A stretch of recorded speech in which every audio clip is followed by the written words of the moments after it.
नमस्कार मंडळी, तुम्हाला आज मी पुन्हा नुपूंच्या घरी घेऊन आली आहे. त्याने खूप क्यूट आणि कलरफुल फिश पाळले आहेत. ते सेलिंगसाठीच आहेत आणि किती सुंदर आहेत तुम्ही बघू शकता. तुम्हाला कोणाला घ्यायचे असेल तर प्लीज मला कमेंट करा. मी नुपूंचा तुम्हाला कॉन्टॅक्ट नंबर देऊन टाकेन.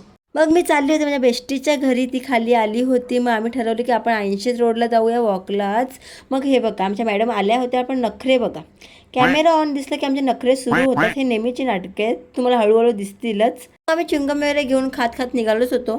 मंडळी, मला जाताना 2 फुले दिसली होती. तोडाचं मन तर खूप होतं, पण हे आपली अमरत नाही समजल्या गपचूप तिथून कल्टी मारली होती. आणि मंडळी, डॉक्टर म्हणतात की 10,000 स्टेप चाला, पण आम्ही 10,000 शब्द बोलतोय. इतना तो चलता है ना बेस्टी के साथ. आम्ही जाताना ही बाग बघितली. ही बाग कोणती ही आम्हाला अजून नाही माहिती. प्लीज तुम्ही आम्हाला कमेंटमध्ये सांगा, म्हणजे कळेल ही बाग कसली आहे. त्यानंतर तनूने माझ्या केसामध्ये फूल लावला होता आणि मी खूप लाजली होती आणि थोडी शायनिंग मारत होती. आणि आता प्लीज बोलू नका की ओव्हर ॲक्टिंगची दुकान.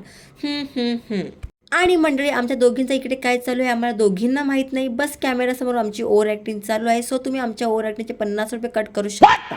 त्यानंतर मंडळी, आप इस शख्स को गौर से देखो. या मॅडम तुरीच्या शिंगा सोडताना पकडल्या गेल्या आहेत. सो यांची कंप्लेंट आपण लवकरात लवकर पोलीस स्टेशनला करूया. मग आम्ही घरी निघालो होतो तर मला रस्त्यावर ही बिल्लो राणी दिसली आणि खूप शांत होती, प्रेमळ होती. तर थोडेसे लाड केले हिचे. आज चालू आहे इथं संपत आहे सनसेट बघून. आणि मंडळी, आता फॉलो वगैरे करा, काय नेहमी नेहमी सांगावं लागेल का आपल्या माणसांना. चला भेटूया नेक्स्ट व्लॉगमध्ये. Tata, bye bye.